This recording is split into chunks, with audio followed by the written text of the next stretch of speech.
Tu as investi un bon équipement, mais à chaque enregistrement, le constat est le même. Le son manque de clarté, il y a une sorte d'écho désagréable et le résultat final ne sonne tout simplement pas professionnel. Si cette situation t'est familière, sache que tu n'es pas seul et que la solution est bien plus simple que tu le penses. Le problème n'est pas ton micro, mais la pièce dans laquelle tu enregistres. Mon nom est Gérald, du studio GT Audio Mix. Je suis fasciné par la capacité de la voix à donner à la vie à un message. Selon moi, une voix bien captée rend un message vivant, captivant et inoubliable. Je vais te livrer les stratégies simples et peu coûteuses pour transformer n'importe quelle pièce en un espace d'enregistrement de qualité qui te permettra d'enfin de donner à ton message la clarté qu'il mérite. Première chose, comprendre le problème. Avant de chercher des solutions, il est crucial de comprendre la source du problème. Connaître ton adversaire acoustique est la première étape essentielle pour neutraliser efficacement cet ennemi, et cet ennemi est la réverbération. La réverbération est le phénomène de persistance du son après que la source sonore s'est arrêtée. Pour illustrer ou imaginer, tu es dans une pièce vide où il y a juste des murs de béton avec un plancher de béton et tu lances une balle. Elle va rebondir sans fin dans toutes les directions. Ce son comporte exactement la même manière que la réverbération. Chaque mot que tu prononces génère des ondes sonores qui se réfléchissent sur toutes les surfaces dures de ta pièce. L'impact négatif de ces réflexions est immédiat. Elle se mélange au son direct de ta voix qui entre dans le micro, crée un effet d'écho indésirable qui donne l'impression que tes enregistrements est dans une salle de bain. Cette réverbération nuit considérablement à la clarté, à l'intelligibilité et à la professionnalisme de ton enregistrement. Heureusement, il existe une ligne de défense simple et efficace contre tout ce phénomène et le choix judicieux de ta pièce. La sélection de ton espace d'enregistrement est la décision la plus importante et le plus économique que tu puisses prendre. Avant même de penser à acheter du matériel de traitement acoustique, le simple fait de choisir le bon endroit peut résoudre 80% de tes problèmes de son. Voici 3 critères fondamentaux pour trouver la pièce parfaite. Dans une pièce de dimension réduite, comme une chambre ou un bureau, les ondes sonores parcourent une distance plus courte avant de réfléchir. Ces réflexions primaires reviennent donc plus vite à l'oreille. Et au micro, se mélangeant à un son direct et créant un effet de brouillon plus facile à traiter que les longs échos dans une grande pièce. Les réflexions ainsi courtes, moins nombreuses et par conséquent beaucoup plus faciles à maîtriser.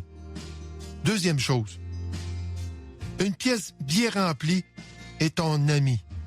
Chaque objet dans une pièce agit comme un obstacle pour les ondes sonores. Une pièce remplie de meubles et d'objets, un lit, canapé, bibliothèque, tapis, rideaux, est une pièce acoustiquement saine. Ces éléments agissent de 2 manières complémentaires. La première, l'absorption, les objets mous, donnent et denses, et comme un lit et des rideaux épais, absorbent l'énergie sonore, l'empêchant de rebondir. Deuxième chose, la diffusion, les objets durs aux formes irrégulières, comme une bibliothèque remplie de livres de tailles différentes, cassent les ondes et les dispersent dans de multiples directions, ce qui empêche la formation des échos clairs et distincts. Troisième chose, cherchez le bruit. Éliminer le bruit, c'est le critère le plus évident, mais souvent négligé. Un enregistrement de qualité est un enregistrement propre, dénué de bruit de fond et de parasites.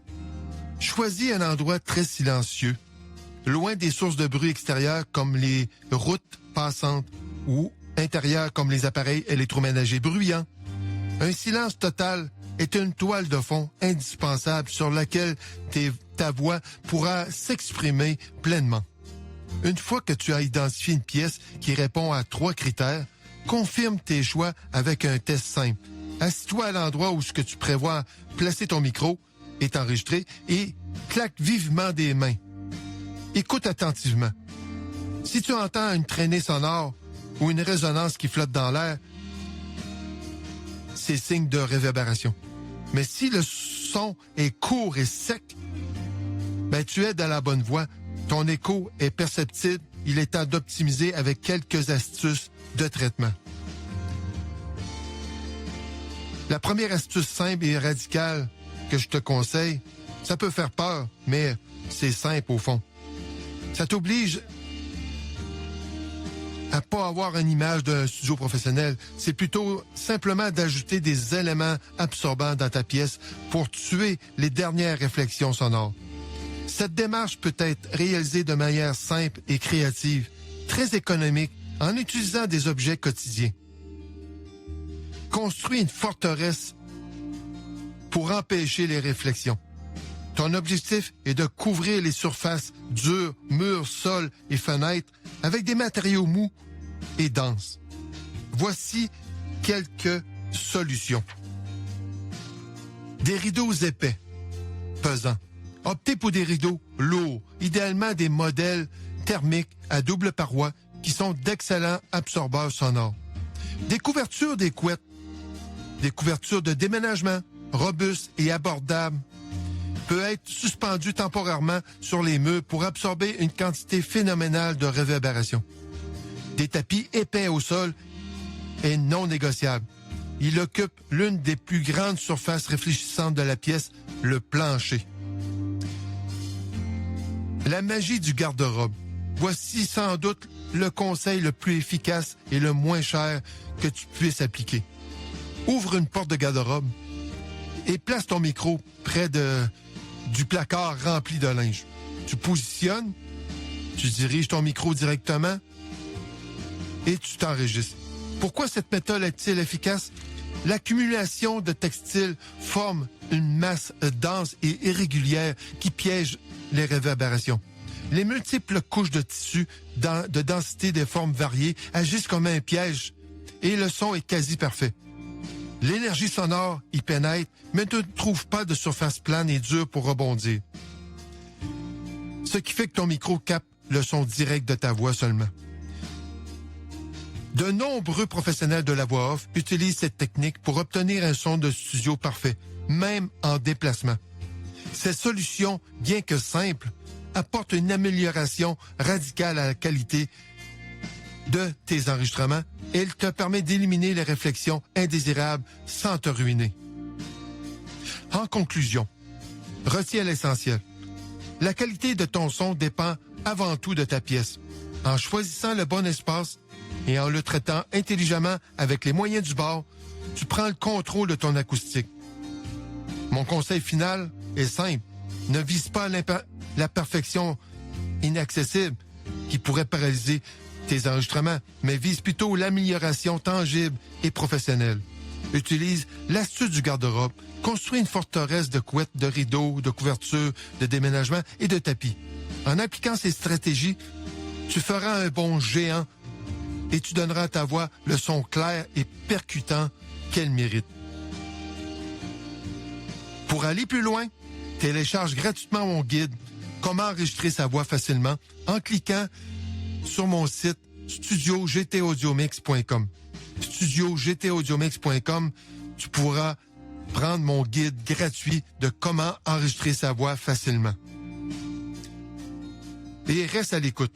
Dans le prochain article de podcast, j'aborde une autre question cruciale. Quel micro choisir et à quel emplacement l'installer? Pour rien ne manquer de mes prochains podcasts, abonne-toi. À la prochaine.